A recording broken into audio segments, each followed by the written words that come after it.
Minister again? उसमें मुझे कोई डाउट दिखता नहीं है। आप जो सबसे कंजर्वेटिव एस्टिमेट्स आ रहे हैं आप उनको सुन लीजिए। योगेंद्र भाई ने एक वीडियो डाला कुछ दिन पहले, मेरे मित्र हैं, और उनके एस्टिमेट कोई मान लीजिए कि योगेंद्र भाई जो कह रहे हैं भैया वही सही है, 80 सीट डाउन, तो भी वो बता रहे हैं कि एनडीए को 268 सीट आएगा, 268, इतना प्रिसाइज तो कोई एस्टिमेट कर नहीं सकता, लेकिन एक अनुमान उन्होंने बताया कि एनडीए को 268 सीट आ रहा है। तो भाई देश में संवैधानिक प्रोविजन जो है उसमें सरकार बनाने के लिए तो 272 ही चाहिए। अब देखिए ये माइंडसेट का, बेसलाइन का कितना असर होता है। अगर मोदी जी को 268 2014 में आता तो लोगों ने कहा देश में मोदी की आंधी है। आज अगर 268 योगेंद्र यादव जी बता रहे हैं तो कह रहे हैं भाई मोदी बिल्कुल खत्म हो गया। ये तो आपने बेसलाइन एडजस्ट कर दिया ना, और ये बेसलाइन आपने नहीं एडजस्ट किया, ये मोदी जी ने चालाकी से आपको एडजस्ट करा दिया। पार्लियामेंट में खड़े होकर ये कह दिया कि इस बार 400 पार। तो लोग एक तरीके से भूल गए कि भाई देश में सरकार बनाने के लिए 272 चाहिए, 400 नहीं चाहिए। और 272 आने के बाद कोई ये नहीं कहेगा कि अच्छा मैंने कहा था मुझे 400 नहीं आया, मैं प्रधानमंत्री नहीं बनूंगा। तो ये तो एक तरीके से बीजेपी ने नैरेटिव सेट कर दिया, और सारे लोग यही सवाल कर रहे हैं, यही आकलन कर रहे हैं, इसी पर टीका टिप्पणी कर रहे हैं कि बीजेपी के 400 आएंगे कि नहीं आएंगे।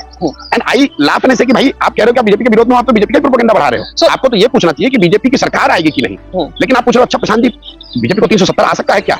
भाई सरकार बनाने के लिए 272 सीट चाहिए, और अगर आप मोस्ट कंजर्वेटिव एस्टिमेट के हिसाब से भी एनडीए को, भाजपा को 250-60 भी अगर आ रहा है, एक बार को मान लो, तो भी सरकार तो नहीं बन रही है। सरकार छोड़िए, मैं सवाल आपको अब विपक्ष वाले ये कहेंगे अच्छा हमने उनको रोक दिया, 10 सीट कम कर दिया, वो तो ठीक है भाई, आप 10 सीट नहीं भी कम करो तो जमीन पर उनके खिलाफ माहौल, मोदी जी के खिलाफ, बीजेपी के खिलाफ धीरे धीरे माहौल जो कभी उत्साह का होता था वो धीरे धीरे डिसअपॉइंटमेंट या थोड़ा बहुत नाराजगी की ओर टिल्ट हो रहा है पिछले 10 साल से। उसके लिए किसी विपक्ष के प्रयास की जरूरत नहीं है। और मैं आपको एक और बड़ा प्रेडिक्शन कर देता हूं।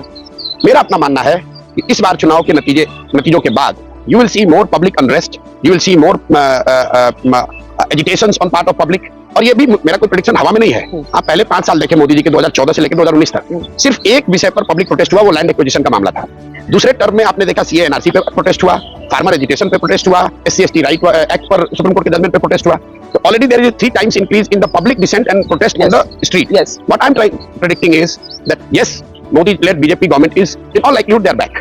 They are back with the number. In all likelihood is different from. इसमें मुझे कोई डाउट नहीं है। कोई डाउट नहीं है, बिल्कुल ही आ रहे हैं, उसमें कोई इफ बट किंतु परंतु नहीं है। एक कहने का तरीका है लाइक्लीहुड, क्योंकि जब तक कोई चीज हो नहीं गई है, कोई भगवान तो है नहीं, कोई भी हम लोग जो बात कहते हैं तो गेस्टिमेट है, कोई जानता नहीं है फॉर श्योर। उनके नंबर्स मोर और लेस जो पीछे थे बीजेपी के, एनडीए के छोड़ दीजिए, जो थे वो रहेंगे। पब्लिक अनरेस्ट पे आने से पहले बीजेपी की 303 सीट थी last time. They will improve their number.